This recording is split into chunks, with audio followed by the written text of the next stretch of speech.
Hello friends, welcome to only IAS Hindi. सभी friends का बहुत बहुत स्वागत है। तो आज के इस सेशन में हम पढ़ने वाले हैं एक ऐसी व्याख्या के बारे में, एक ऐसे सिद्धांत के बारे में जिसने हमारे संविधान की व्याख्या को समय समय पर प्रभावित किया और संविधान की व्याख्या किस तरह से होगी उसको काफी प्रभावित किया। बहुत ही इंपॉर्टेंट कॉन्सेप्ट है ये। तो संविधान की मूल संरचना है ना, डॉक्ट्रिन ऑफ बेसिक स्ट्रक्चर की हम बात करेंगे। मूल संरचना जो है वह आखिर क्या है, कौन कौन से ऐसे सिद्धांत, कौन कौन से ऐसे वाद रहे जो इससे जुड़े हुए हैं। जैसे कि हम बात करेंगे शंकरी प्रसाद मामले की, गोलकनाथ मामले की, मिनर्वा मिल मामला, इंदिरा नेहरू गांधी मामला, Keshavananda, one of the most important मामला केशवानंद भारती मामला 1973, जिसमें सुप्रीम कोर्ट ने डॉक्ट्रिन ऑफ बेसिक स्ट्रक्चर जो है इसको दिया था।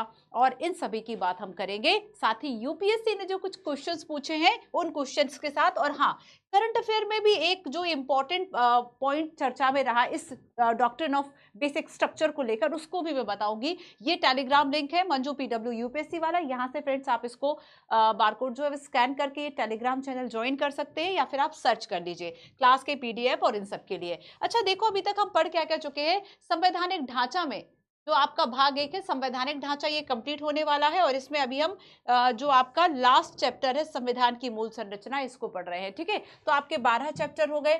संवैधानिक ढांचा में ऐतिहासिक पृष्ठभूमि, संविधान का निर्माण, संविधान की अवधारणा, विशेषताएं, प्रस्तावना, संघ इसका राज्य क्षेत्र, नागरिकता, मूल अधिकार, राज्य की नीति के निर्देशक तत्व, मूल कर्तव्य, संविधान का संशोधन और संविधान की मूल संरचना। ठीक है, तो ये 12 चैप्टर जो हैं ये पूरे संवैधानिक जो ढांचा है उसको बताने की क्षमता रखते हैं। अब देखो, आज जो हम पढ़ने वाले हैं that is doctrine of basic structure, संविधान की मूल संरचना। हाल ही में देखो कि अगर हम अपने सीजीआई की बात करें, सीजीआई डीवाई चंद्रचूड़, इनके द्वारा ये कहा गया कि मूल संरचना का जो सिद्धांत एक चमकीला सितारा है जो संविधान की व्याख्या करने के लिए मार्गदर्शन करता है। तो देखो, जैसे कि हमारे जो उपराष्ट्रपति जगदीप धनखड़ की मैं अगर बात करूं, उन्होंने क्या कहा था कि जब तक हमारे पास कॉलेजियम से बेहतर कोई सिस्टम नहीं है तब तक हम उसको कंटिन्यू रखते हैं। तो इस तरह के जो स्टेटमेंट है ये आपको मेंस में सीधे तरह से आ जाते हैं। जैसे कि जब केंद्र सरकार या फिर सुप्रीम कोर्ट ने ये कहा था कि जो सीबीआई है वह पिंजरे में बंद तोता है, यूपीएससी ने सीधा उसको पूछ लिया था कि आखिर क्यों है ऐसा, आपको बताना था कि क्या क्या ऐसी पाबंदियां जो कि अनावश्यक रूप से केंद्र सरकार के द्वारा सीबीआई जो है वह शिकंजे में रहता है। तो इस तरीके से जब भी इस तरह के स्टेटमेंट है, ये ऐसे स्टेटमेंट तो है नहीं जो हमने और आपने बोला और हमारे तक बात खत्म हो गई।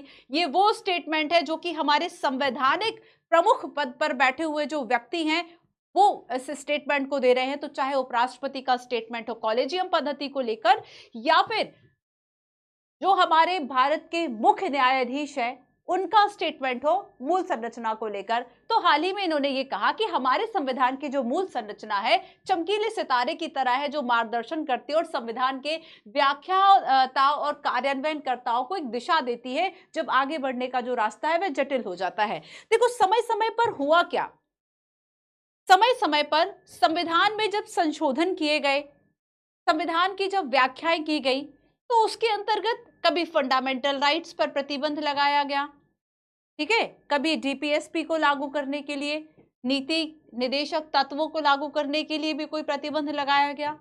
तो इस तरीके से कई संशोधन ऐसे हुए। तो एक प्रश्न उठ गया, संविधान लागू हुआ 26 जनवरी 1950 को, महज एक वर्ष के बाद 1951 में ही ऐसा पहला मामला सामने आया जब सुप्रीम कोर्ट को संविधान की व्याख्या से संबंधित कुछ इंपॉर्टेंट जो निर्देश है वह देने पड़े। संविधान की व्याख्याओं के लिए समय समय पर मूल संरचना, मूल अवधारणा, बुनियादी सिद्धांत का बेसिक स्ट्रक्चर का जो उपयोग है वह किया जाता है। तो ये बेसिक स्ट्रक्चर का मतलब क्या है, यूपीएससी ने क्या क्वेश्चन पूछा है, करंट अफेयर में क्या इसके बारे में बोला गया है, that is important for mains perspective. ठीक है, इन सभी पर हम बात करेंगे। So what is basic structure and evolution of the constitution. सबसे पहली बात हम यहीं से शुरू करेंगे कि आखिर इसका जो विकास है वह कैसे हुआ। तो मूल संरचना का उद्भव, बेसिकली हमें पढ़ना क्या क्या है फ्रेंड्स, कि आखिर इसका जो उद्भव है वो कैसे हुआ, कैसे इसका विकास हुआ। इसमें हम शुरू करेंगे आर्टिकल 368 से अपनी बात को। जो आर्टिकल 368 है, अनुच्छेद 368 है, यहां से अपनी बात को शुरू करेंगे और इसके बाद फिर हम देखेंगे 368 के बाद इसमें आर्टिकल 13 भी बार बार आएगा, क्यों आएगा इसको भी समझेंगे। ठीक है, इसमें कुछ केसेस की हम बात करेंगे, जैसे कि इसमें केसेस कौन कौन से आएंगे, चाहे हम शंकरी प्रसाद वाद की बात करें। ठीक है, केसेस केशवानंद मामला जो कि मोस्ट इंपॉर्टेंट मामला है, 1973 गोलकनाथ मामला, इंदिरा गांधी नेहरू मामला। ठीक है, मिनर्वा मिल्स वाद, मिनर्वा मिल्स वाद, ये सारी जो व्याख्याएं हैं, ठीक है, इसको हम देखें। इसके अलावा आखिर मूल संरचना है क्या, और जो मूल संरचना है इसमें क्या क्या शामिल है। यूपीएससी ने एक क्वेश्चन पूछा था कि मूल संरचना का जो सिद्धांत है वो परिभाषित है। क्या मूल संरचना का जो सिद्धांत है इसको डिफाइन किया गया है? क्या मूल संरचना का जो सिद्धांत है ये परिभाषित है या फिर परिभाषित नहीं है? अगर इसकी परिभाषा दी गई या फिर इसमें जिस जिस प्रावधान को शामिल किया गया, वो जो प्रावधान है वो कब शामिल किए गए। ठीक है, इन सभी बातों को हम इसमें पढ़ेंगे। शुरू करते हैं मूल संरचना के उद्भव या इवोल्यूशन से। पहले एक थोड़ा सा स्टेटमेंट एनसीईआरटी का पढ़ते। एनसीईआरटी इसके बारे में कुछ कहता है, जरा सुनो। भारतीय संविधान के विकास को जिस बात ने बहुत दूर तक प्रभावित किया है वो है संविधान की मूल संरचना का सिद्धांत। आप यह बात पहले से जानते हैं कि इस सिद्धांत को न्यायपालिका ने केशवानंद भारती प्रसिद्ध मामले में प्रतिपादित किया और इस निर्णय ने संविधान के विकास में निम्न योगदान दिया। मैं अभी हाल ही में, आप सभी को पता होगा कि मुखर्जी नगर में भी आपका सेंटर स्टार्ट हो चुका है, वहां पे मैं वीकली करंट अफेयर की क्लास ले रही थी संडे को। कल मैंने वो जब क्लास ली तब मैंने एक स्टूडेंट से पूछा कि अच्छा ये बताओ कि ये जो डॉक्ट्रिन ऑफ बेसिक स्ट्रक्चर की हम बात करें या फिर बुनियाद ये मूल ढांचे की बात करेंगे, ये मामला किस केस में आया, मतलब ये जो निर्णय है वह किस केस में सुप्रीम कोर्ट ने दिया। उस स्टूडेंट ने मेनका गांधीवाद कहा या फिर वह इंदिरा गांधी नेहरू मामले की बात कर रहा था, है ना। तो आखिर वो उसका आंसर नहीं होगा, केशवानंद भारती केस जो है ये इसका आंसर होगा, क्योंकि इस केस में सुप्रीम कोर्ट ने जो जजमेंट दिया, सुप्रीम कोर्ट ने जो निर्णय दिया, वो निर्णय जो है वह बड़ा महत्वपूर्ण था कि संविधान की कुछ ऐसी मूल अवधारणाएं हैं। अब देखो इसमें ये कहता क्या है, basic structure and evolution of the constitution. इसमें देखो ये जो पिलर्स है ना बच्चों, ये जो पिलर्स हैं ये कुछ ऐसी बुनियादी बातें हैं जिसका हम उल्लंघन नहीं कर सकते, है ना। तो देखो ऐसी बेसिक स्ट्रक्चर का मतलब क्या है, अगर हम बात करें कि जो बुनियादी संरचना है,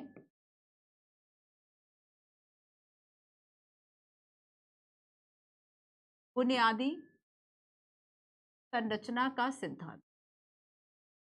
ठीक है, बुनियादी संरचना का सिद्धांत, ये सिद्धांत क्या कहता है, ये कहता है कि संविधान की कुछ ऐसी विशेषताएं हैं, संविधान की कुछ ऐसी मूल विशेषताएं हैं जिन्हें बदला नहीं जा, क्योंकि अगर उनको बदल दिया गया, कुछ बुनियादी बातों को बदल दिया गया, तो ऐसे में क्या होगा, हमारे संविधान की जो मूल विशेषता की हम बात करें उस पर नकारात्मक प्रभाव आएगा।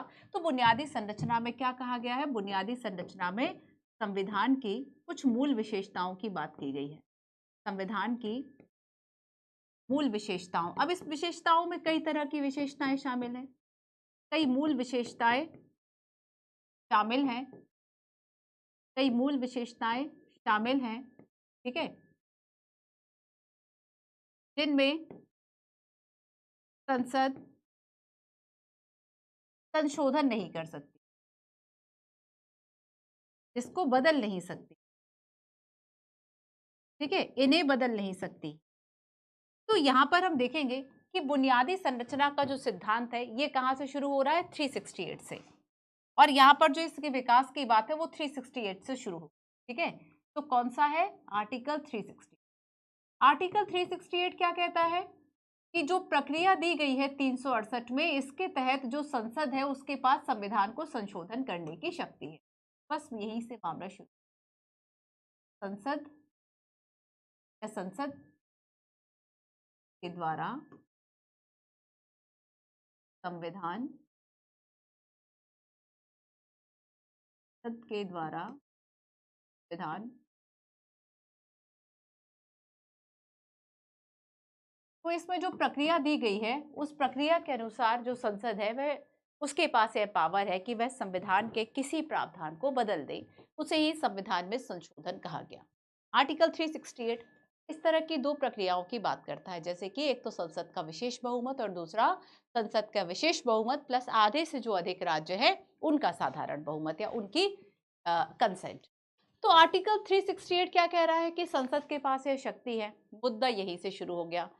अब यहाँ पे कहा जा रहा है कुछ ऐसी मूल विशेषताएं या हमारे पिलर्स हैं संविधान के जिन्हें आप बदल नहीं सकते। अब देखो वो मूल पिलर्स जो हैं वह क्या हैं, मैं आपको बताती हूँ। ये मूल पिलर्स जो हैं जैसे कि लोकतंत्र। अब संविधान ये नहीं संशोधन करके संसद ये नहीं कह सकती कि नहीं हम तो राजतंत्र monarchy लेके आएंगे, आप इसको नहीं बदल सकते है ना। आप यूनिवर्सल एडल्ट जो सफ्रेज है इसको नहीं बदल सकते, आप सार्वभौमिक वयस्क मताधिकार को नहीं बदल सकते, ठीक है। आप जो सेकुलरिज्म है, धर्मनिरपेक्षता है, धर्मनिरपेक्षता सेकुलरिज्म, आप इसको नहीं बदल सकते। आप फंडामेंटल राइट्स जो है इसको खत्म नहीं कर सकते, आप डीपीएसपी को नहीं कर सकते। तो कुछ ऐसी आप जो संघवाद है इसको नहीं खत्म कर सकते।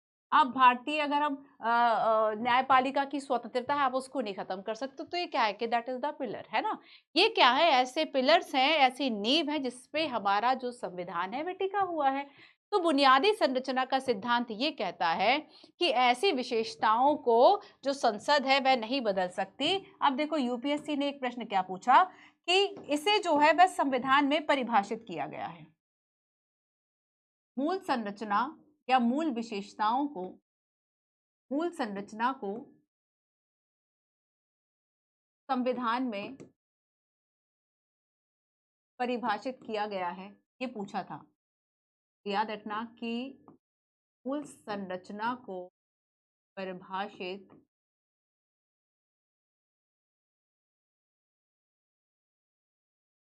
नहीं किया गया, ठीक है, परिभाषित नहीं किया गया है, याद रखिए।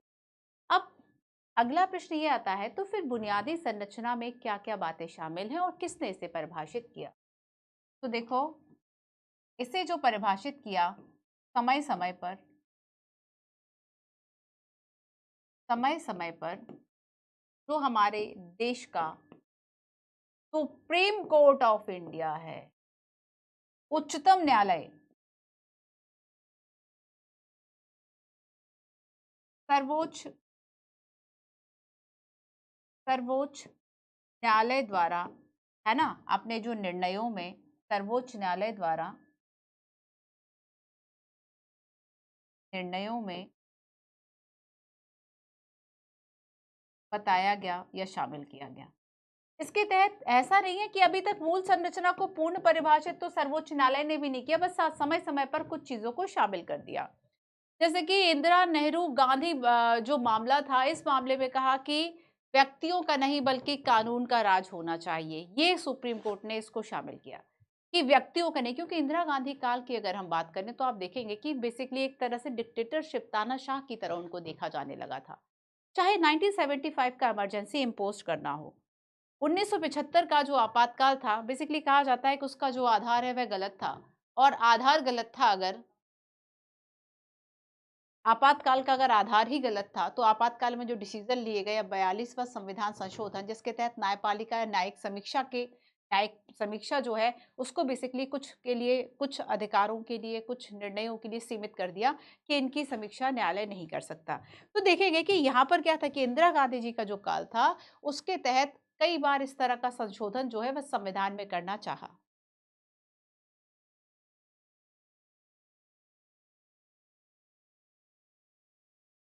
तो आप देखेंगे कि कुछ ऐसा क्या किया गया कि समय समय पर क्या हुआ कि सुप्रीम कोर्ट ने अपने अलग अलग निर्णयों में कुछ कुछ जो चीजें हैं उसको शामिल कर दिया, ठीक है। तो ये basic structure and evolution of the constitution की बात है। अब इसमें हम तीन चार मुख्य मुख्य जो बात है उसको पढ़ने की, कितना क्लियर हुआ।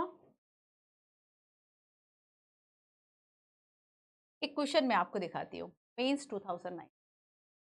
क्वेश्चन कहता है संविधान में संशोधन करने की शक्ति सीमित है, संसद की शक्ति सीमित और इसे पूर्ण शक्ति के रूप में नहीं बदला जा सकता। इस कथन के आलोक में बताएं क्या संविधान के अनुच्छेद 368 के तहत संसद अपनी संशोधन शक्ति का विस्तार करके संविधान की मूल संरचना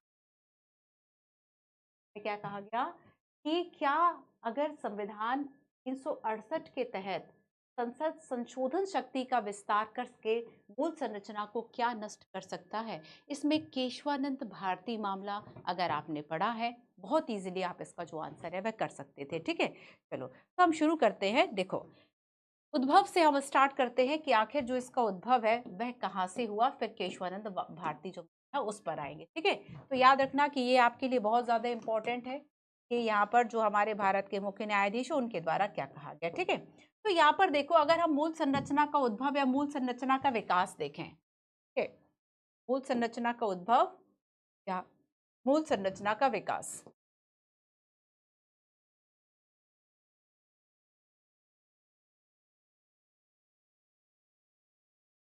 हाँ, का विकास।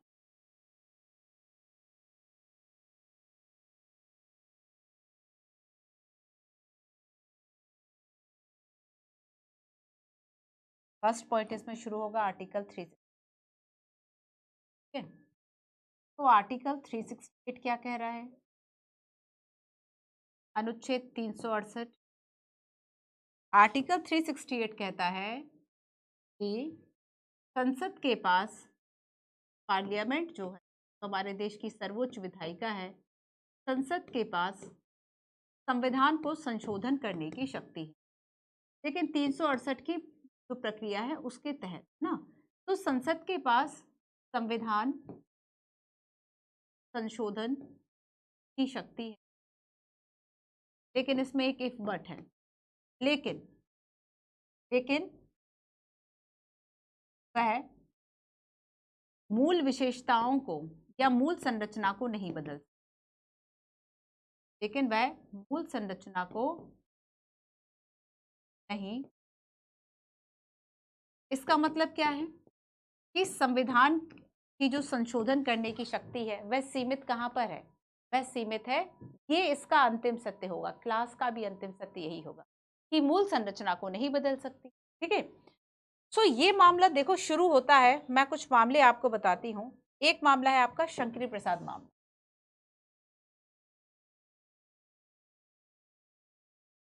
शंकरी प्रसाद मामला, ये मामला कब शुरू हुआ जानते हो? संविधान जब हमारा लागू हुआ है 26 जनवरी 1950 को, उसके महज एक वर्ष के बाद ही इस तरह के जो मामले हैं और जो प्रश्न हैं वह आने लगे थे। 1951 की बात है और इसमें यह कहा गया, शंकरी प्रसाद मामला ये 1950, इसमें यह कहा गया कि संसद क्या कर रही थी, संपत्ति के अधिकार में कटौती करने लगी। संपत्ति के, आपको पता होना चाहिए कि जब हमारा देश आजाद हुआ, आजाद है ना, और जो हमने संविधान आजाद देश के लिए अपनाया, इंडिपेंडेंट इंडिया के लिए हमने जो कॉन्स्टिट्यूशन अपनाया, उसमें 7 मौलिक अधिकार थे, 7 फंडामेंटल राइट्स थे, 7 मौलिक अधिकार थे। और बाद में संपत्ति के अधिकार को फिर 44वें संविधान संशोधन के द्वारा हटाया। मुद्दा तो 1951 से ही शुरू हो गया था।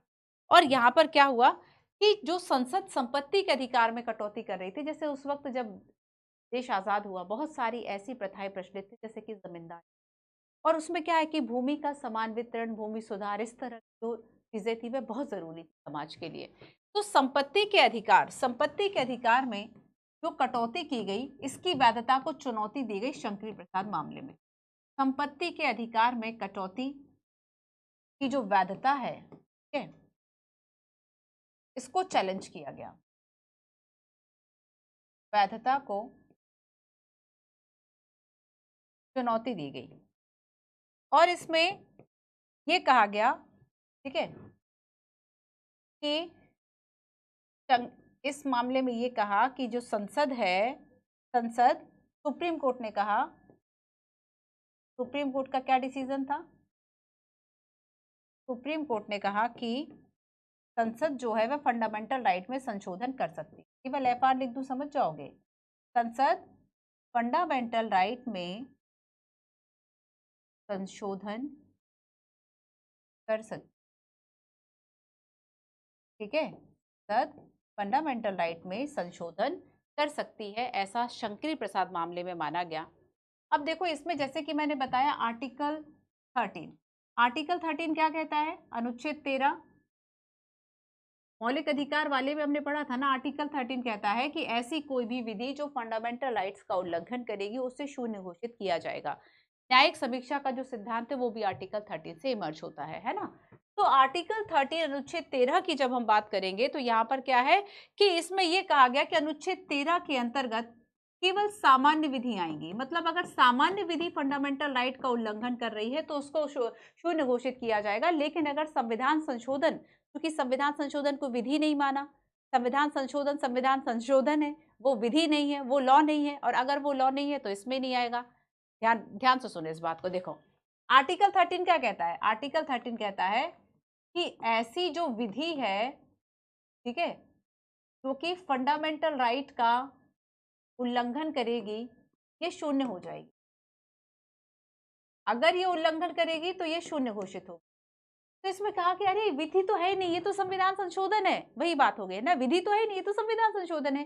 तो संविधान संशोधन शब्द जो है विधि के अंतर्गत ही नहीं आता। क्या कहा गया इस मामले में कि आर्टिकल 13 के अंतर्गत, आर्टिकल 13 के अंतर्गत सामान्य विधि शामिल है, आर्टिकल 13 के अंतर्गत सामान्य विधि शामिल है, इसमें संविधान संशोधन शामिल नहीं है। आप इस बात को समझ रहे हैं? तो विधि को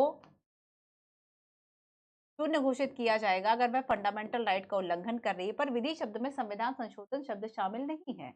और अगर विधि में संविधान संशोधन शब्द जो है अगर वह शामिल नहीं है, तब ऐसे में क्या होगा कि इसको हम शून्य नहीं घोषित कर पाएंगे। और अगर शून्य नहीं घोषित कर पाएंगे इसका मतलब ये है कि फंडामेंटल राइट में संशोधन जो है वह संसद कर सकती है ना। फंडामेंटल राइट चूंकि आर्टिकल 13 है ना, वही बात हो गई ना, मिक्स हो गई ये बात, आ गया समझ में। तो आर्टिकल 13 के अंतर्गत सामान्य विधि शामिल है और इसमें संविधान संशोधन नहीं आएगा। संविधान संशोधन क्वेश्चन कैसे आ सकता है, क्या शंकरी प्रसाद मामले में, देखो स्टेटमेंट कुछ ऐसे पूछा जा सकता है कि क्या शंकरी प्रसाद मामले में, एक क्वेश्चन मैं आपसे पूछती हूँ है ना, हो सकता है क्वेश्चन कुछ इस तरीके से आपको दिखाई दे, क्या शंकरी प्रसाद मामले में, शंकरी प्रसाद वाद में आर्टिकल 13 में आर्टिकल 368 आएगा। 368 मतलब संविधान संशोधन। मैं आपसे पूछूं हाँ या ना तो क्या कहेंगे, आर्टिकल 13 में आर्टिकल 368 आएगा? नहीं आएगा, नहीं आएगा। तभी तो संसद के पास फंडामेंटल राइट्स का उल्लंघन करने की और इस तरह के संशोधन करने की शक्ति रहेगी। ठीक है, ये शंकरी प्रसाद मामला हो गया। अब देखो अगला मामला जो है वह सज्जन सिंह वाला आया था। ठीक है, ये एक मामला हो गया, हम बाकी मामले देखते हैं। चलो, तो अभी तक हमने क्या पढ़ लिया बेसिक स्ट्रक्चर में,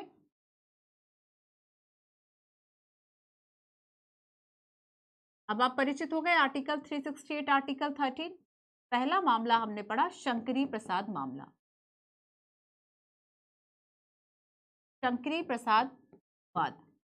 और शंकरी प्रसाद वाद क्या कह रहा था, शंकरी प्रसाद वाद कह रहा था कि आर्टिकल 13 में संविधान संशोधन नहीं आएगा। ठीक है, अब एक और मामला आया जिसे कि सज्जन सिंह मामला कहा गया। ठीक है, दूसरा मामला क्या आया, सज्जन सिंह, सज्जन थे ये बड़े, सज्जन सिंह मामला या वाद। ठीक है, अब देखो इसमें क्या डिसीजन लिया गया, सज्जन सिंह मामला, ठीक है, जो कि 1964 में आ गया और इसमें कहा कि 368 के तहत संविधान संशोधन अनुच्छेद 13 में नहीं आएगा। इसमें भी सेम बात को कहा गया। तो ये जो बात है वह 1964 की बात है और इसमें कहा गया कि 368 के अंतर्गत 368 के तहत जो संविधान संशोधन किए जाएंगे, 368 के तहत जो संविधान संशोधन है वो अनुच्छेद 13 में नहीं आएंगे। क्या बात बराबर हो गई? क्या दोनों बातें सेम हो गई? शंकर प्रसाद और सज्जन सिंह, चलो कुछ और बातें पढ़ते हैं अलग से। अब एक मामला आया जिसे कि गोलकनाथ मामला कहा गया। गोरखनाथ नहीं है, गोलकनाथ है, ठीक है, याद रखना, गोलकनाथ मामला। क्या वाद? अब देखो इस वाद में या केस में क्या किया गया, 1967 की बात। इस केस में कहा गया कि संसद जो है वह फंडामेंटल राइट में कटौती नहीं कर सकती और ना ही किसी अधिकार को वापस ले सकती। संसद फंडामेंटल राइट्स, ठीक है,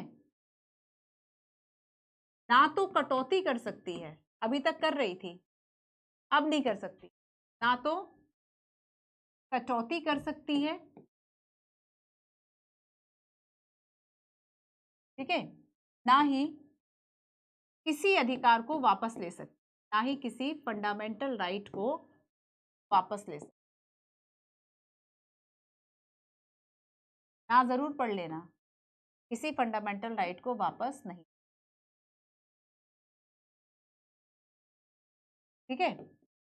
अब इसका मतलब ये था कि आर्टिकल 13 के अंतर्गत आर्टिकल 368 आएगा। आर्टिकल 13 के अंतर्गत, आर्टिकल 13 के अंतर्गत आर्टिकल 368 आएगा।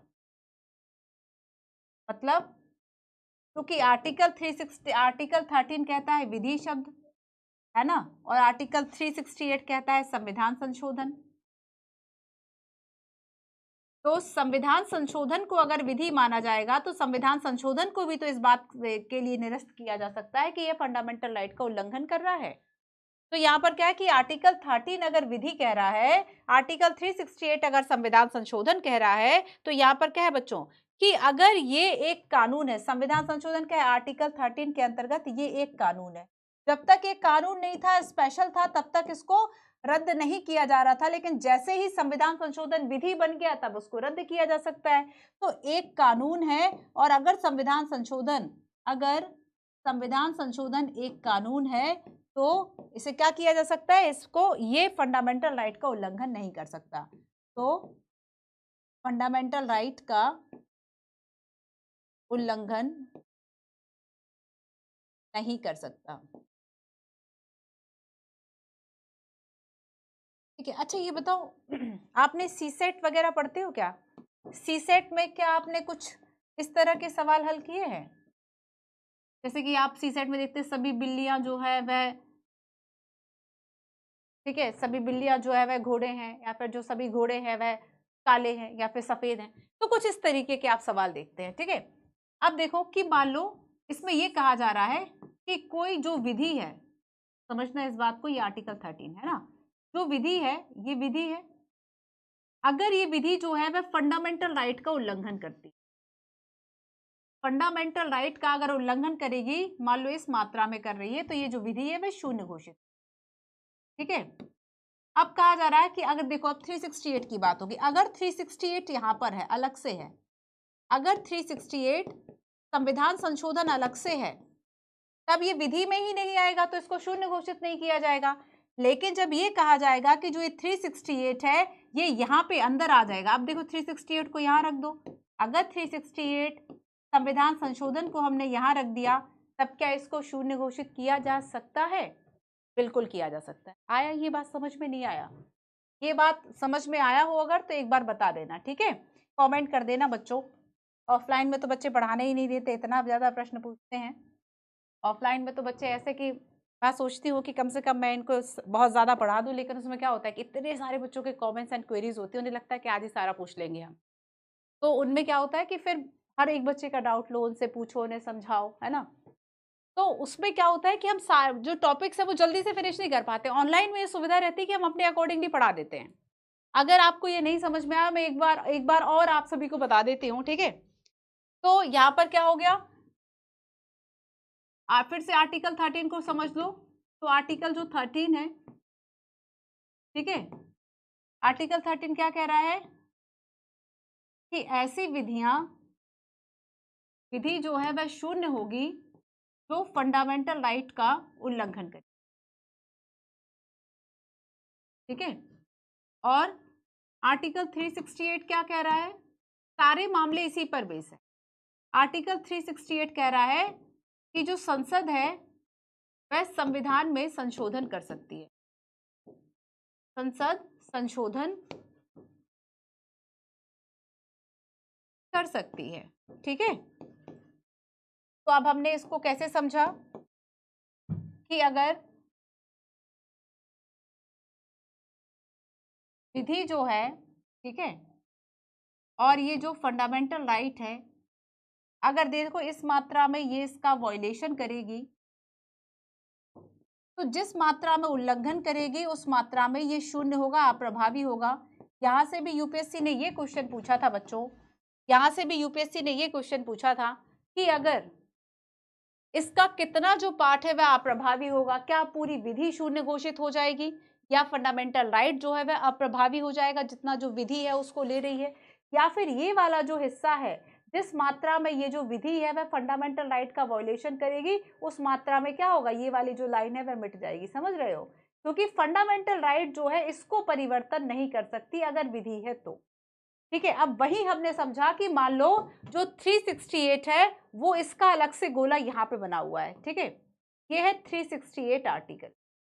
जब तक ये आर्टिकल अलग है, जैसे कि ये आर्टिकल किस किस में इस तरह से दूर था, अलग कैसे था आर्टिकल 368, तो यहाँ पर ये कहा गया था कि शंकरी प्रसाद मामला और सज्जन सिंह मामला, इन दोनों मामलों में ये कहा गया कि आर्टिकल 13 के अंतर्गत संविधान संशोधन नहीं आएगा। तो आर्टिकल 368 शंकरी प्रसाद मामला और सज्जन सिंह मामला, और सज्जन है ना मामला, इन दोनों में क्या कहा गया कि जो आर्टिकल 368 है वो अलग है, इसका हिस्सा नहीं है। ठीक है, इसका हिस्सा नहीं है। आगे हम देखेंगे कि जो हमने इसके बाद गोलखनाथ मामले की बात की। ठीक है, गोलखनाथ मामला ये कहता है कि आर्टिकल 368 विधि का हिस्सा है। यहाँ पे किसने रख दिया? गोलखनाथ ने रख दिया। गोलखनाथ वाद, ठीक है, इसमें 368 को यहाँ रख दिया, और अगर ये विधि है तो इसको भी शून्य घोषित किया जा सकता है या फिर इसको भी शून्य दी जा सकती है। आप समझ गए इस बात को? अब आगे चले, चलिए। ठीक है, अब हम देखते हैं कुछ और मामले हैं, फिर केशवानंद मामले को समझेंगे। तो हमने यहाँ पर गोलखनाथ जो मामला है इसकी भी हमने बच्चों जो चर्चा है वह कर ली। ठीक है, 1967 में, जिसमें कि ये कहा गया कि संविधान संशोधन जो है वह आर्टिकल 13 के अंतर्गत एक कानून है, और अगर ये कानून है तो फंडामेंटल राइट का उल्लंघन संविधान संशोधन भी नहीं कर सकता, क्योंकि ये अब विधि के अंतर्गत आ गया। अब हम आएंगे केशवानंद भारतीवाद, जो कि एक बहुत ज्यादा इंपॉर्टेंट मामला। ठीक है, केशवानंद थे कौन? देखो, मूल ढांचे की जो अवधारणा है, ठीक है, यहाँ पर क्या, केशवानंद भारती बनाम केरला, जो 1973 में ऐतिहासिक निर्णय हुआ, और इसमें यह कहा गया कि असीमित जो संसदीय संप्रभुता है, संसदीय संप्रभुता पर अंकुश लगाया जाए और संविधान की मूल पहचान को मान्यता देकर एक नई व्याख्या शुरू हुई, जिसे किसी भी संविधान संशोधन के द्वारा नष्ट नहीं किया जा सकता।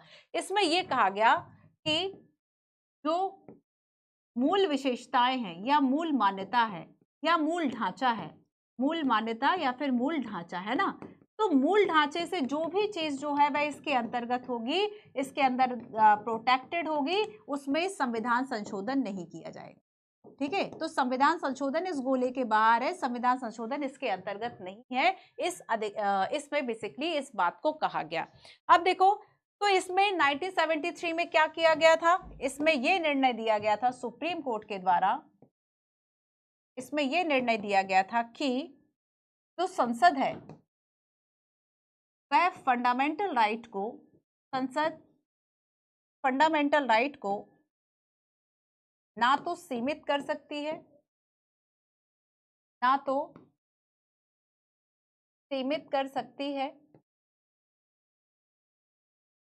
ना वापस ले सकती, ना सीमित कर सकती है और ना वापस ले सकती है, और इससे जन्म हुआ बेसिक स्ट्रक्चर का। इससे जन्म किसका हुआ? बेसिक स्ट्रक्चर, मूल ढांचे के सिद्धांत का जन्म हुआ। ठीक है, और इसमें यह कहा गया कि संसद के पास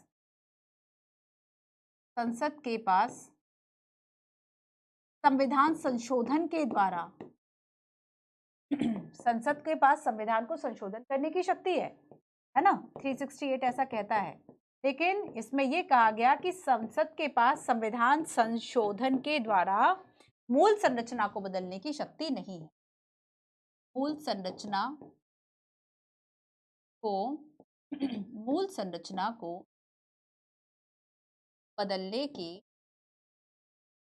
शक्ति, मूल संरचना को बदलने की शक्ति नहीं है। आया समझ में? तो इसमें क्या किया गया, जो मान्यताएं थी उन कुछ मान्यताओं को यहाँ पर प्रोटेक्टेड किया गया, और यहाँ पर संसद की जो शक्ति है वह सीमित कर दी गई। ठीक है, तो यहाँ पर क्या था, जैसे कि आप ये देखें कि मान लीजिए, अब देखो इस क्वेश्चन का आंसर आपको मिल जाएगा। इस क्वेश्चन का आंसर आपको अब तक वैसे तो मिल ही गया होगा।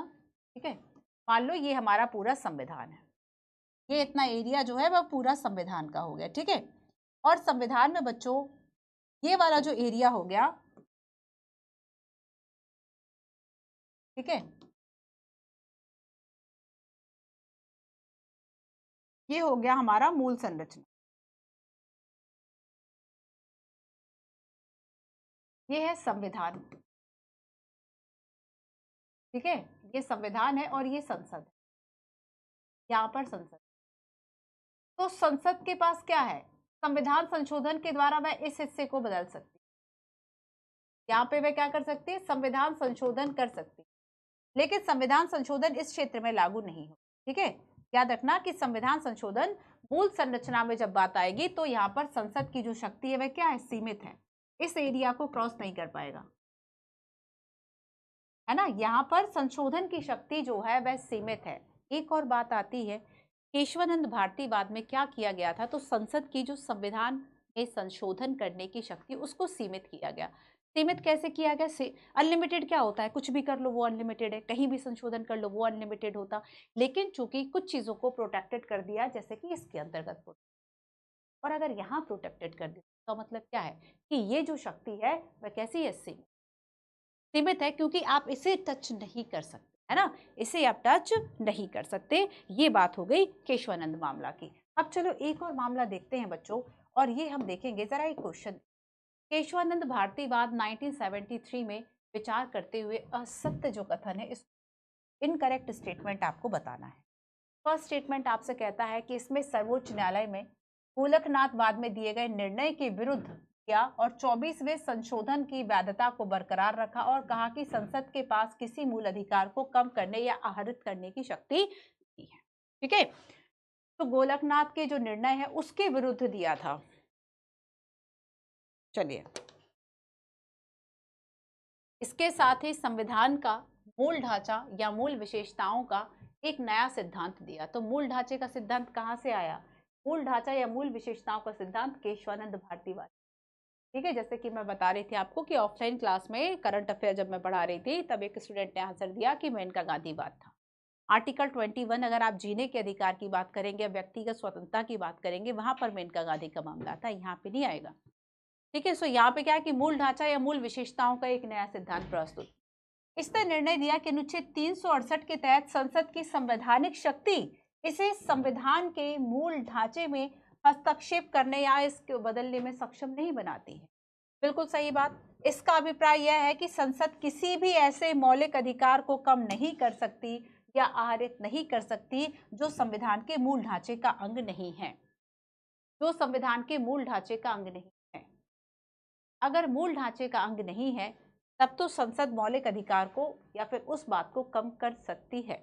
तो यहाँ पे क्या लिखा है, अंग नहीं है। अरे भाई, अगर मौलिक अधिकार मूल ढांचे का अंग अगर है तो कम नहीं कर सकती, क्योंकि अगर मूल ढांचे का अंग नहीं है तब तो संशोधन कर ही सकती है। तो यहाँ पर ये जो नहीं शब्द है वो एक्स्ट्रा लिखा हुआ है। सो फर्स्ट स्टेटमेंट सही है, सेकंड और जो थर्ड है स्टेटमेंट, ये तीनों सही है। ऑप्शन नंबर जो डी है वो इसमें इनकरेक्ट स्टेटमेंट। ठीक है, आया समझ में? तो यहाँ पर मूल ढांचा हो गया। इंदिरा नेहरू वाद की जरा हम बात करें, ठीक है। शंकरी प्रसाद निर्णय, कौन कौन से निर्णय हो गए हमारे?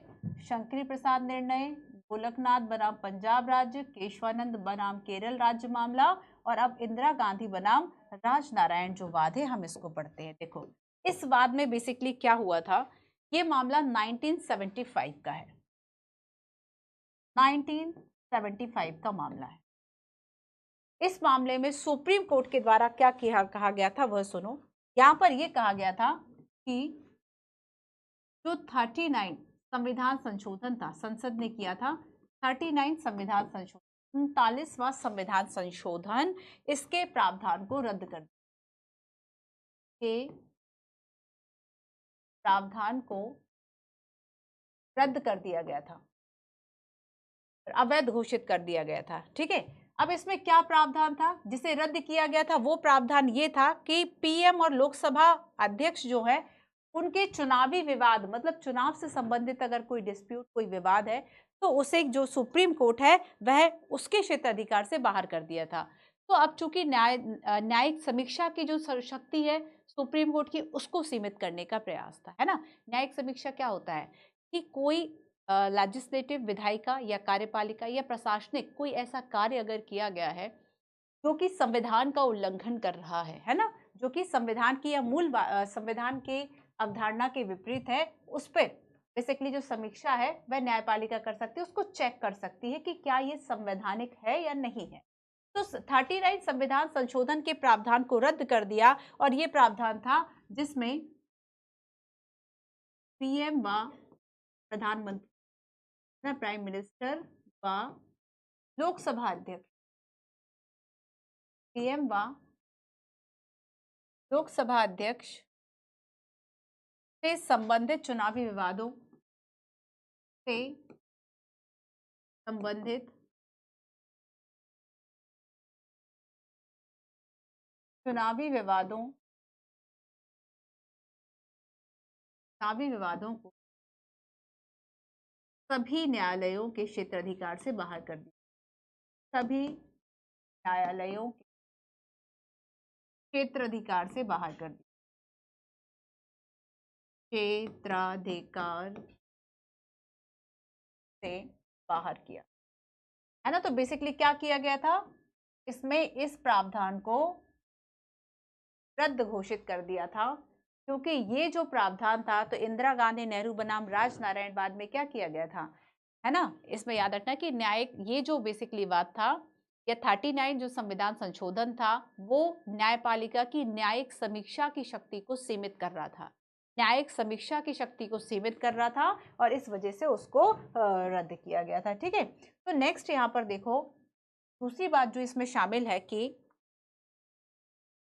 इंदिरा गांधी नेहरू, अगर हम बात करें इसमें, देखो मूल संरचना के सिद्धांत की, अब देखो इसकी प्रतिक्रिया में जो है वह आखिर क्या हुआ, एक प्रतिक्रिया भी देख लो पहले, कि जब मूल संरचना का जो सिद्धांत है वह केशवानंद भारतीवाद में दिया गया, तो यहाँ पर संसद के द्वारा क्या किया गया उसको भी समझो, ठीक है।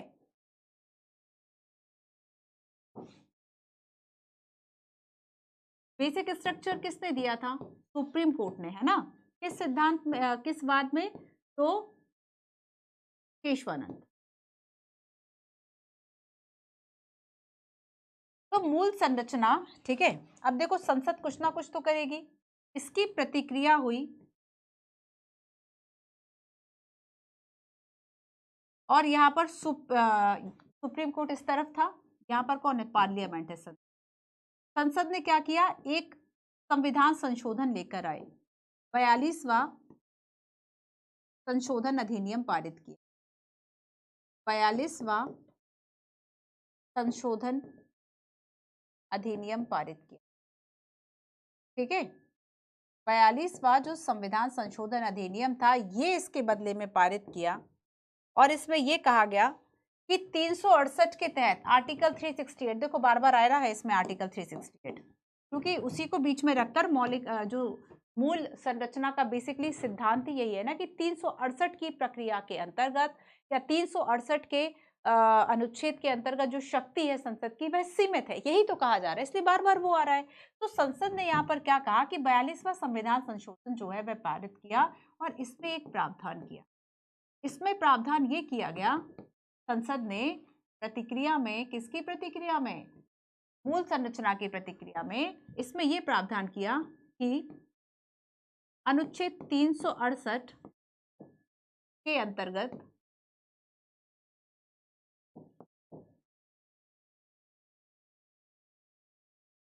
जो संशोधन की शक्ति है, संशोधन की शक्ति, संशोधन की जो शक्ति है वह कैसी है, वो सीमित है, अनलिमिटेड है, वो असीमित है, ठीक है, इसकी सीमा नहीं है, ये कहा गया।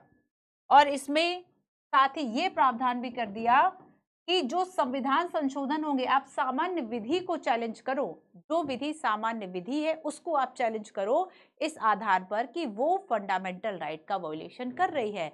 लेकिन संविधान संशोधन चूंकि विधि नहीं है, संविधान संशोधन चूंकि विधि नहीं है, आर्टिकल 368 के अंतर्गत जो पावर है वो विधि नहीं है और इसलिए उसको न्यायालय में चुनौती नहीं दी जा सकती है ना। तो इसमें क्या कहा गया कि संविधान संशोधन, ध्यान रखना, संविधान संशोधन, ठीक है, को न्यायालय में, संविधान संशोधन को न्यायालय में चुनौती नहीं दी जा सकती, चुनौती नहीं दी जा सकती, चाहे वह विधि, चाहे वह मौलिक अधिकारों का उल्लंघन ही क्यों ना हो, चाहे वह फंडामेंटल राइट का, मतलब जो संविधान संशोधन अधिनियम है, अगर वो फंडामेंटल राइट का भी वायलेशन करेगा तो आप उसको न्यायालय में चैलेंज नहीं कर सकते। तो संविधान संशोधन को न्यायालय में चुनौती नहीं दी जा सकती है, चाहे वह फंडामेंटल राइट का उल्लंघन ही क्यों ना हो, उल्लंघन ही क्यों ना करे, ठीक है, क्लियर। अब देखो, सुप्रीम कोर्ट शांत बैठ जाता क्या कि नहीं भाई संसद है कुछ भी कर ले, सुप्रीम कोर्ट को भी तो रिप्लाई करना था। अब देखो, अब यहां पर आ गया भाई सुप्रीम कोर्ट भी आ गया, तो अब जो न्यायालय है, न्यायालय ने एक और बात पेश की, कहा गया मिनर्वा मिल का मामला, ठीक है, क्लियर।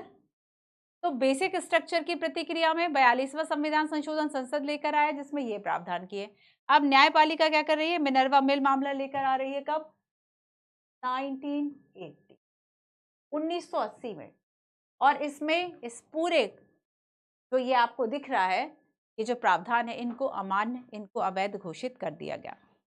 तो याद रखना कि इसमें इस प्रावधान को, इस प्रावधान को अमान्य, अवैध घोषित किया, अमान्य और अवैध घोषित कर दिया, ठीक है, क्लियर है। और इसमें यह कहा गया कि संसद संशोधन की जो शक्ति है, संसद संशोधन की शक्ति को निरंकुशता तक नहीं बढ़ा सकती, मतलब उसकी लिमिट, संसद संशोधन की शक्ति को निरंकुशता तक नहीं बढ़ा सकती,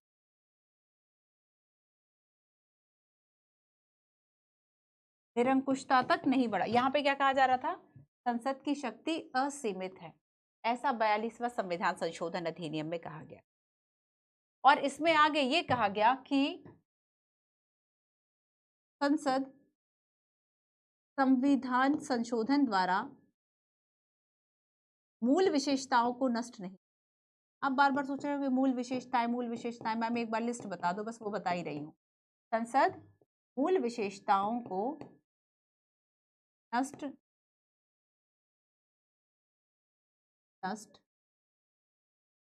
नहीं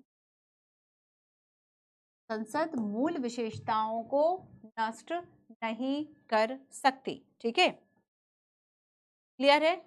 एक और मामला आया था जिसको वामन राव मामला कहा गया। जितना छोटा सज्जन सिंह मामला था ना, उतना ही छोटा है ये भी। इसके बाद एक और मामला आया जिससे कि क्या कहा गया, वामन राव, वामन राव मामला। ठीक है, ये मामला 1980 में आया और इस मामले में पुष्टि की गई मिनर्वा मिल मामले की। ठीक है, इसको अवैध घोषित किया, ध्यान रखा किसको, इन प्रावधानों बात यहाँ। तो वामन राव मामला जो 1980 में आया, इसने क्या किया कि मूल संरचना का जो सिद्धांत है इसे अपनाया। मूल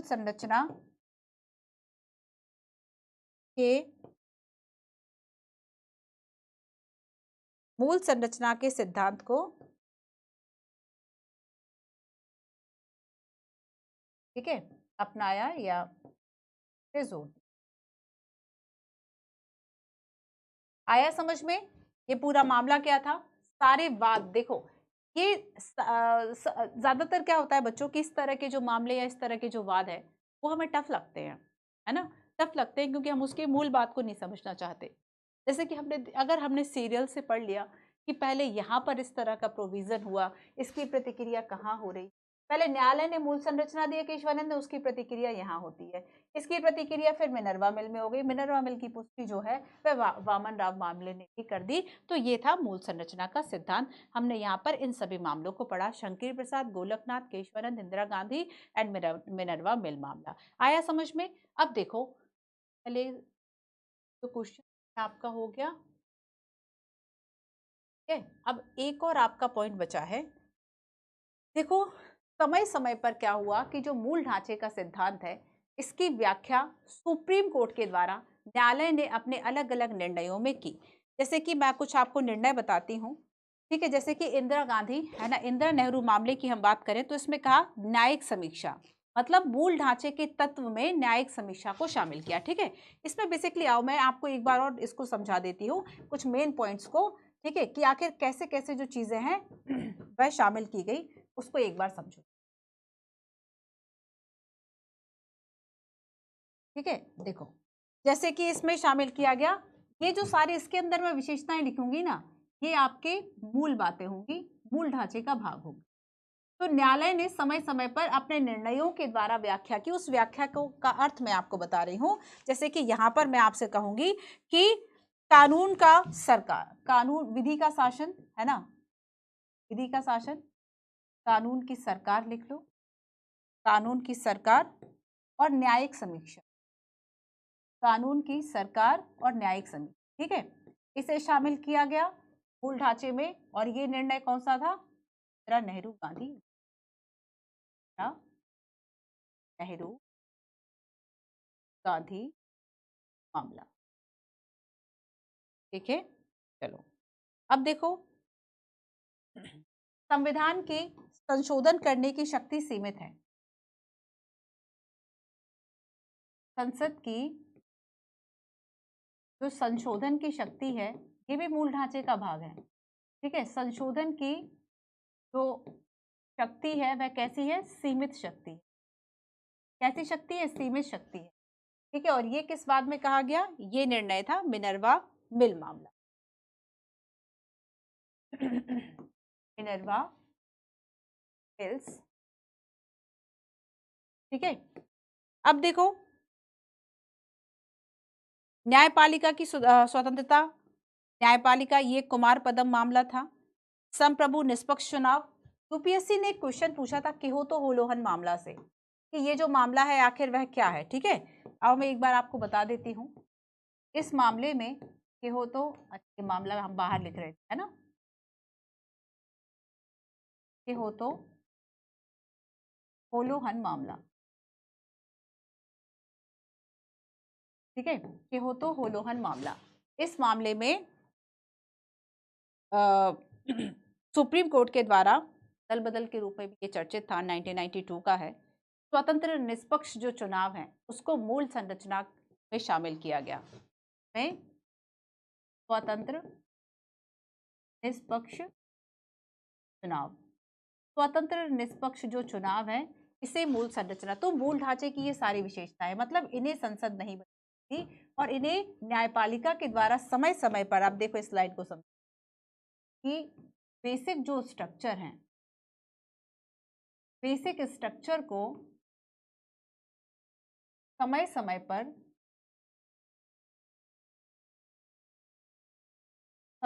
पर सुप्रीम कोर्ट के द्वारा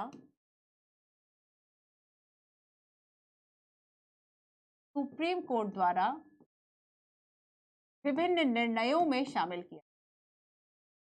विभिन्न जो निर्णय है, विभिन्न निर्णयों में इन विशेषताओं को शामिल किया। जैसे कि मिनर्वा मिल की बात करें तो इसमें संसद की संशोधन की शक्ति है, इसको मूल ढांचे का भाग बनाया गया।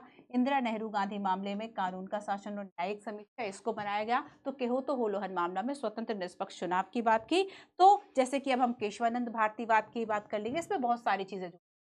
केशवानंद भारतीवाद की अगर हम बात करेंगे तो इसमें बहुत सारी जो चीजें हैं बच्चों वह जोड़ी गई थी, है ना। केशवानंद भारतीवाद, केशवानंद मामला, जैसे कि संविधान की सर्वोच्चता, जैसे कि संविधान की सर्वोच्चता, मतलब ऐसा कोई भी संशोधन जो है वह संसद नहीं कर सकती कि संविधान की जो सर्वोच्चता है वह इससे प्रभावित हो जाए, है ना। धर्मनिरपेक्ष, संघीय चरित्र, संप्रभुता, धर्मनिरपेक्ष, संघीय चरित्र, धर्मनिरपेक्ष, संघीय चरित्र, संप्रभुता, ठीक है। इन सारी चीजों को केशवानंद मामले में शामिल किया गया। तो अलग अलग निर्णय होते रहे और इन अलग अलग निर्णयों में अलग अलग जो बातें हैं वह शामिल की गई, ठीक है। जैसे कि देखो लोकतंत्र को एसआर बोमई मामला था जिसमें अगेन लोकतंत्र, धर्मनिरपेक्षता, फिर से वही रिपीटेशन है कि इन मामलों में फिर से सुप्रीम कोर्ट ने व्याख्या की कि ये जो बातें हैं वो इसका एक मूल ढांचे का हिस्सा होगी। और मैं अब दिखाने जा रही हूँ आपको वो सारी विशेषताएं, जैसे कि संविधान की सर्वोच्चता मूल ढांचे का भाग होगी। और ये सारी जो चीजें हैं, ये सारे जो पॉइंट्स है, प्रावधान है, इसमें संसद जो है वह संशोधन नहीं कर सकती, ठीक है। संसद ऐसा कोई भी संशोधन नहीं कर सकती जो मूल ढांचे को प्रभावित करते हो। और मूल ढांचे की विशेषताएं ये हैं: भारतीय राजनीति में सार्वभौम, लोकतांत्रिक और गणराज्य प्रगति। इसके अलावा हम देखेंगे कि जो यूनिवर्सल एडल्ट फ्रेंचाइज है, सार्वभौमिक वयस्क मताधिकार, इसको भी नहीं चेंज कर सकती। संविधान का धर्मनिरपेक्ष चरित्र, राष्ट्र की एकता, अखंडता, कल्याणकारी राज्य, न्यायिक समीक्षा, व्यक्तिगत स्वतंत्रता, सरकार की संसदीय प्रणाली, विधि का शासन, इन सभी विशेषताओं को जो है वह अलग नहीं किया जा सकता, ठीक है। मौलिक अधिकार और निदेशक तत्वों के बीच संतुलन, स्वतंत्र और निष्पक्ष चुनाव, न्यायपालिका की स्वतंत्रता, अब जैसे कि देखो 99वां संविधान संशोधन, मैंने आपको कई बार बताया 99वां संविधान संशोधन एक नेशनल जुडिशरी अपॉइंटमेंट कमेटी, राष्ट्रीय न्यायिक नियुक्ति आयोग की बात कर रहा था। और इसमें इसके अंतर्गत कुछ ऐसे एक समिति बनाई गई थी जिससे कि जो न्यायाधीशों की जो नियुक्ति है वह उन समिति के सदस्य करेंगे। और इस आयोग में क्या किया गया था कि ये कहा गया था कि जो विधायिका है उसकी भूमिका हो जाएगी और न्यायपालिका में हस्तक्षेप हो जाएगा, क्योंकि न्यायपालिका की स्वतंत्रता हमारे संविधान का मूल ढांचा है। और इसलिए 99वें संविधान संशोधन 2014 में अधिनियम आया, 15 में सुप्रीम कोर्ट ने इसको असंवैधानिक करार दिया, कहा कि ये न्यायिक स्वतंत्रता का हनन करता है और इस आधार पर इसको असंवैधानिक घोषित किया जाएगा, क्योंकि संसद किसी भी ऐसे प्रावधान को बदल नहीं सकती, सीमित नहीं कर सकती, वापस नहीं ले सकती जो कि मूल ढांचे का विषय है, मूल ढांचे का हिस्सा है। शक्ति पृथक्करण का सिद्धांत, संविधान संशोधन की संसद की शक्ति, मतलब संविधान में संशोधन करने की जो शक्ति है वो खुद क्या है, वो शक्ति खुद बेसिकली प्रोटेक्टेड है कि संसद इसे खत्म नहीं कर सकती, ठीक है। मौलिक अधिकार और आधारभूत सिद्धांत, स्वतंत्र और निष्पक्ष निर्वाचन का सिद्धांत। तो ये सारे ऐसे पॉइंट्स हैं जिससे कि मूल ढांचे के सिद्धांतों में है वह समय समय पर शामिल किया गया। तो ये था बच्चों आपका पूरा चैप्टर, ठीक है। आओ एक क्वेश्चन दिखाती हूँ। क्वेश्चन 2020 में पूछा गया, भारत का संविधान इसकी संरचना को संघवाद, धर्मनिरपेक्षता, मौलिक अधिकार और लोकतंत्र के संदर्भ में परिभाषित करता है, ठीक है। बेसिकली यहाँ पर मूल संरचना का विषय था ये कि क्या मूल संरचना में इन सबको शामिल किया गया। भारत का संविधान नागरिकों की स्वतंत्रता की रक्षा करने, उन आदर्श को संरक्षित करने के लिए न्यायिक समीक्षा का प्रावधान करता है जिस पर संविधान आधारित है। ठीक है, जिस पर जो संविधान है वह आधारित है। ये बेसिकली 2020 में पूछा गया क्वेश्चन है। ठीक है, अब देखो एक और प्रश्न मैं आपको बताती हूँ मेंस का। केशवानंद भारती बनाम केरल राज्यवाद में दिए गए निर्णय को सर्वोच्च न्यायालय ने सबसे महत्वपूर्ण निर्णयों में से एक माना, क्योंकि इसके माध्यम से भारतीय संविधान की उस मूल संरचना को निर्धारित किया जिसे संसद के द्वारा संशोधित नहीं किया जा सकता। ठीक है, ये क्वेश्चन देख लिया। और आपने एक मेंस का भी क्वेश्चन देख लिया जो कि यूपीएससी ने हाल ही में 2023 में पूछा। वो प्रश्न बेसिक स्ट्रक्चर से था बच्चों। वो क्वेश्चन कहाँ था? बेसिक स्ट्रक्चर से था। अब देखो, मैंने आपको, काफी बच्चों ने कहा कि मैम कुछ आंसर बताइए कि आप कैसे जो चीजें हैं वो हम उसमें शामिल कर सकते हैं। एक मैंने आपको एक फॉर्मेटिंग दी है, आप देख लीजिएगा इसको। ठीक है, पीडीएफ में आपको मिल जाएगा, बाकी कुछ मैं आपको बता देती हूँ। देखो, तो यहाँ पर शुरुआत कैसे करेंगे? केशवानंद भारती मामले की बात की गई है और सर्वोच्च न्यायालय के महत्वपूर्ण फैसले। ठीक है, तो आप बता सकते हैं कि जो मूल संरचना का सिद्धांत है, ठीक है, ये समय समय पे किस किस वाद में आया। तो यहाँ पर जो प्रमुख वाद है, सारे वादों की चर्चा नहीं करनी, क्योंकि अगर मान लो तो आपको वर्ड लिमिट्स में क्वेश्चन आते हैं। 150 वर्ड्स 10 मार्क्स का और 250 वर्ड्स 15 मार्क्स का। ठीक है, या तो 150 या तो 250। तो मूल संरचना में प्रमुख वादों की जो बात है वह की गई। तो आप बता सकते हैं कि समय समय पर चाहे शंकरी प्रसाद मामला हो, प्रमुख वादों की तो चर्चा करनी है। शंकरी प्रसाद की कर दो, एक बार गोलकनाथ की कर दो। ठीक है, केशवानंद की बात तो इसमें खुद की गई है, केशवानंद की कर दो। तो यहाँ पर इन वादों की चर्चा आप कर दो और बता दो कि इसमें महत्वपूर्ण निर्णय में से केशवानंद भारती मामला जो था, इसमें एक डिसीजन आया और इसमें ये एक डिसीजन दिया गया कि जो संसद है वह मूल ढांचे को नहीं बदल सकती। संसद मूल ढांचे को नहीं बदल सकती, नहीं बदल सकती। कुछ पॉइंट्स लिख लो कि मूल ढांचे में जो है वह ये पॉइंट्स शामिल हैं। ठीक है, 4-5 पॉइंट्स लिख दो कि ये जो पॉइंट्स है वह शामिल हैं। तो इसे संसद के द्वारा संशोधित नहीं किया जा सकता। तो आप इसमें आर्टिकल 368 की बात जरूर करें कि केशवानंद भारती जो वाद है, ठीक है, इसके बाद आप देखेंगे कि लगभग 50 साल बाद तक जो डिसीजन दिए गए, उन सभी डिसीजन में इसको एक बेसिक जो पॉइंट है वह माना गया कि जो भी चीजें, जो भी प्रावधान ऐसे हैं जो कि एक तरह से सुरक्षित है बेसिक स्ट्रक्चर के अंतर्गत, उसमें जो संसद है वह संशोधन नहीं कर सकता। तो यहाँ पर क्या हुआ बच्चों की इसकी मतलब संविधान में संशोधन की जो व्याख्या है, कई सालों तक फिर इस डिसीजन ने प्रभावित किया उसे। तो अनुच्छेद 368 के तहत संसद की संविधान संशोधन की शक्ति को सीमित किया गया।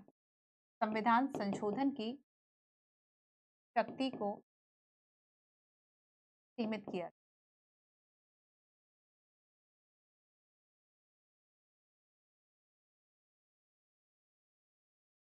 ठीक है, एक मैंने तरीका बता दिया। अब देखो, आप कुछ इस तरीके से लिख सकते हैं। स्वतंत्रता के शुरुआती वर्षों में सर्वोच्च न्यायालय ने शंकरी प्रसाद मामला दिया। ठीक है, उसके बाद हमने यहाँ पर मामले की बात की कि गोलकनाथ मामले की बात की, और इसमें ये कहा गया कि संसद जो है वह फंडामेंटल राइट में संशोधन नहीं कर सकती। फिर देखो, हमने देखा कि एक आरसी कपूर बनाम भारत संघ मामला था, माधवराज सिंधिया मामला था। ठीक है, पंजाब गोलकनाथ, और इस तरह के जो निर्णय है उसमें कई इस तरह के इम्पोर्टेंट जो प्रोविजन है वह शामिल किए गए, और सर्वोच्च न्यायालय के द्वारा निर्णयों को बदलने के उद्देश्य से कई महत्वपूर्ण संशोधन जो है 24, 25, 26 और 29 जो है ये किए गए। इन सभी संशोधन और गोलकनाथ बनाम पंजाब सरकार वाद में सर्वोच्च न्यायालय ने कहा कि केशवानंद भारती जो केरल राज्यवाद है, इसमें वाद में चुनौती दी गई, और असल में इस मामले को एंडीर मठ के जो प्रमुख स्वामी थे केशवानंद भारती, उन्होंने एक पिटीशन दायर की थी और यहाँ पर 2 राज्य भूमि सुधार कानूनों से राहत की मांग की गई थी। अच्छा देखो, बेसिकली प्रॉब्लम क्या थी कि ये जो केशवानंद थे वह एक मठाधीश हुआ करते थे, एक मठ के, है ना, एंडीर मठ के बेसिकली। तो जब केरल सरकार जो है भूमि सुधार कर रही थी तो मठ की भूमि अधिग्रहण कर ली। मठ की भूमि अधिग्रहण कर ली तो उसमें यह कहा गया कि अगर आपको आपके धार्मिक मामलों के प्रबंधन का अधिकार है, अगर धार्मिक मामलों के प्रबंधन का अधिकार है तो भूमि रखने का भी अधिकार है। तो ऐसे में अधिग्रहण कैसे करेगी सरकार, है ना। तो यहाँ पर इस मामले को चुनौती दी गई थी सुप्रीम कोर्ट को। तो तत्कालीन सरकार और नागरिकों के बीच में समानता स्थापित करने के लिए भूमि सुधार किए गए थे 1970 में, ठीक है। और इसी के आधार पर जो चैलेंज है वह किया गया था और सुप्रीम कोर्ट ने अपने निर्णय में संविधान की मूल संरचना के ये पॉइंट दिए, जैसे कि संविधान के कुछ हिस्से इसमें अंतर्निहित और बहुत महत्वपूर्ण है और उन्हें संसद के द्वारा संशोधित नहीं किया जा सकता। बस सबसे ज्यादा इंपॉर्टेंट बात, सर्वोच्च न्यायालय ने कहा कि अनुच्छेद 368 जो कि संसद को संविधान में संशोधन करने की शक्ति प्रदान करता है के तहत संविधान की आधारभूत संरचना में बदलाव नहीं किया। पहली बात कही गई इसमें कि जो अंतर्निहित हिस्से हैं उन्हें संशोधन नहीं किया जाएगा और संविधान की आधारभूत जो संरचना है उसमें बदलाव नहीं किया जाएगा। मूल संरचना के सिद्धांत की उत्पत्ति असल की बात करें तो जर्मनी के संविधान से की, कहीं कहीं आपको ये फैक्ट चेंज भी मिल जाता है, कुछ आधारों पर जर्मनी की बात होती है, क्योंकि जर्मनी की बात करेंगे तो वहां पे क्या है कि 2/3 बहुमत के साथ ही संशोधन की शक्ति और वो बेसिकली बड़ी कठिन इसमें प्रोसेस जो है वह दी गई है और कुछ हिस्सों को संरक्षित कर दिया गया कि उसमें संशोधन नहीं किया जाएगा। मूल संरचना सिद्धांत के माध्यम से संसद के द्वारा पारित सभी कानूनों को न्यायिक समीक्षा का आधार प्रस्तुत किया गया और बुनियादी संरचना क्या है, निरंतर विचार विमर्श का विषय रहा। इसको पूर्णतः परिभाषित तो अभी तक न्यायालय ने भी नहीं किया। सर्वोच्च न्यायालय ने मूल संरचना को परिभाषित नहीं किया, लेकिन कुछ विशेषताओं को मूल संरचना के रूप में निर्धारित कर दिया, जिसमें कि संघवाद है, पंथ निरपेक्षता है, लोकतंत्र है, मौलिक अधिकार है, न्यायिक समीक्षा है और इस सूची का निरंतर जो विस्तार है अलग अलग केसेस, अलग अलग वाद या निर्णयों में होता रहता है। तो केशवानंद जो मामला है ये बड़ा इंपॉर्टेंट था इस संबंध में। आया समझ में? कर लोगे इस तरह से आंसर राइटिंग? चलो आओ एक बार मैं जल्दी से बताती हूँ कि हमने आज की क्लास में क्या पढ़ा। हमने संविधान की जो मूल संरचना है, मूल संरचना की बात हमने यहाँ पर की, ठीक है, बेसिक स्ट्रक्चर की बात। और ये टेलीग्राम का लिंक है, टेलीग्राम का आप मंजू PW UPSC वाला सर्च कर लें फ्रेंड्स, यहाँ पर आपको PDF मिल जाएगा, क्लास भी मिल जाएगा, ठीक है, क्लास के नोट्स इन्फॉर्मेशन मिल जाती है। तो आज की क्लास में हमने बात की मूल संरचना का उद्भव, आर्टिकल 368, आर्टिकल 13, मूल संरचना के तत्व परिभाषित, केशवानंद भारतीवाद 1973, गोलकनाथ मामला, इंदिरा गांधी नेहरू मामला, मिनर्वा मिल मामला, इन सभी वादों की हमने चर्चा की, ठीक है। हमने देखा कि हाल ही में DY चंद्रचूड़ के द्वारा क्या कहा गया कि मौलिक संरचना या मूल संरचना सिद्धांत एक चमकीला सितारा है और ये जो चमकीला सितारा है ये हमें संविधान की व्याख्या करने का मार्गदर्शन देता है, ठीक है। तो यहाँ पे मूल संरचना के विकास से आर्टिकल 368 से शुरू किया, क्योंकि आर्टिकल 368 ही वह है जिसके अंतर्गत जो संसद है उसके पास संविधान में संशोधन करने की शक्ति है। लेकिन इसमें बस ये कहा गया कि संशोधन तो वह कर ले लेकिन मूल संरचना को ना बदले, ठीक है। जैसे कि शंकरी प्रसाद मामले में संपत्ति के अधिकार में कटौती की वैधता को चुनौती दी गई थी और इसमें सुप्रीम कोर्ट ने माना था कि संसद जो है वह फंडामेंटल राइट में संशोधन कर सकती है। शंकरी प्रसाद मामला ये कहता है। ऐसा इसलिए कहा गया क्योंकि आर्टिकल 13 अलग है और 368 जो है वह अलग है, ठीक है। आर्टिकल 13 अलग है और 368 जो है वह अलग है, ठीक है। जैसे कि हमने यहाँ पर बात की कि अगर कोई विधि फंडामेंटल राइट का उल्लंघन कर रही है तो वह शून्य है।